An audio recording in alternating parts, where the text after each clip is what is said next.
Very cool. Yeah. Congratulations. Oh! Yes! Should we just switch? You owe me a No, malt? okay, it's Is fine. that the phrase? A malt? Malt. Wow. Like a malt? I have never heard that. That's How not, nobody old says are you? Nobody says that. Like, I'm 40 and I don't say, let's go get a malted at the diner and then maybe go soda later for a fountain. sock hop.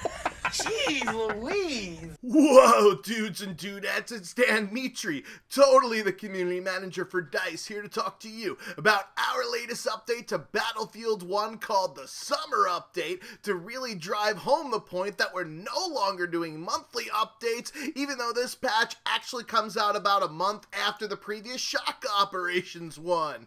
Instead of outsourcing the update live streams like we've done for the past few patches, we actually showed up for this one, even though there's much less in this one. So we're dragging out the video time to get them ad rolls on YouTube, and hey, at least we're more entertaining than that other FPS games' update streams, even if we're both just reading off of our own websites far out. I'm streaming now, bro. Come on. Was that the first time you said bro? Because it was very uncomfortable. Did I accentuate the wrong things? My inflection was kind of like, bro? It's very Come on, Steve bro. Buscemi. I'm Hello, streaming fellow right kids. now. I'm streaming. I do have my skateboard somewhere around here. Anybody want a malt? Man. We're gonna live that Man. Oh, I'm getting a T-shirt made with his face. Anybody Anyone want want a malt? I'm so glad I'm hopping on a plane and away from you soon. The main update here is only for one particular platform, and only for people that have a certain way too expensive for what it really is piece of hardware, the Xbox One X. Even though the console dropped 8 months ago, we finally got around to adding 4K HDR support for Battlefield 1, so now you can experience the epicness of the Frostbite engine that only makes a difference if you're a twat waffle that sits way too close to your oversized TV. I mean, what kind of doink plays video games on a TV instead of a gaming monitor? The 4K resolution, of course, is dynamic and upscaled, meaning that if you change your FOV like many people wanted to on console, you'll notice some FPS loss because rendering things is difficult for this type of hardware.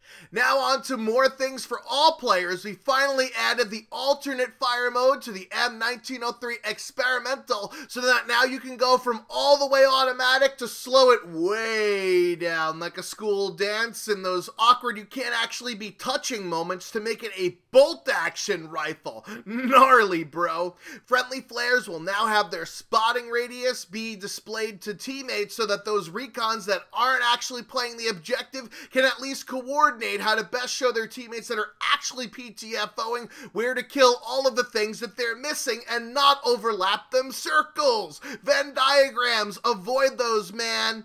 And those nerf herders that would stand in front of stationary weapons to deal splash damage to grief their teammates will no longer be able to do so, even though it's perfectly acceptable for those douche canoes that camp in the spawn with artillery trucks. Also, the anti-tank mines will actually be able to detect when a tank runs over it for those people that still haven't completed those totally tubular challenges to unlock weapons that you've already paid for.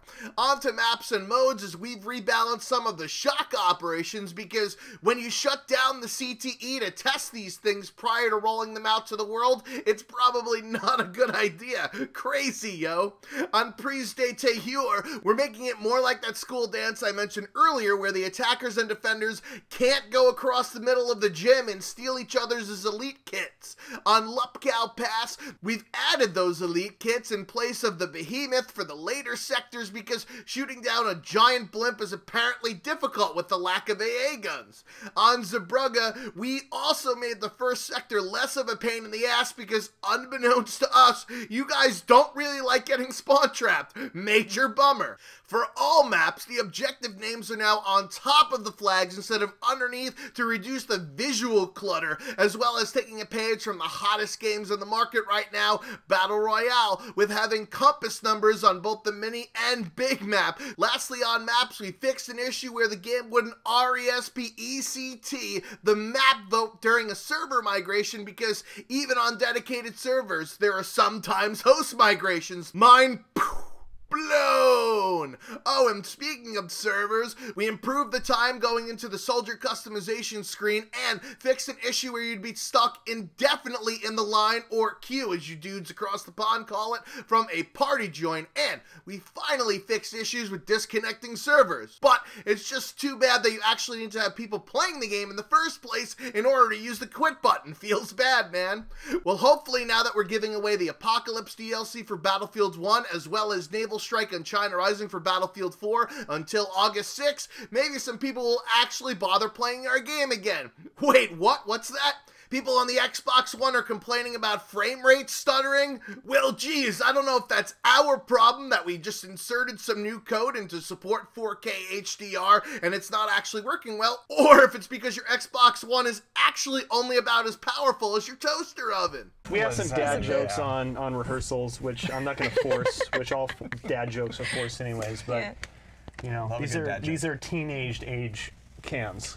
Teenage age. They're canteens, get it? Well, I had a lot of fun on this stream. Me too. This was a good time. You know, we professionally made fun of each other. And not so professionally. Completely unprofessionally. Totally. From the three of you. Totally. I was professional about this. Yeah. All right.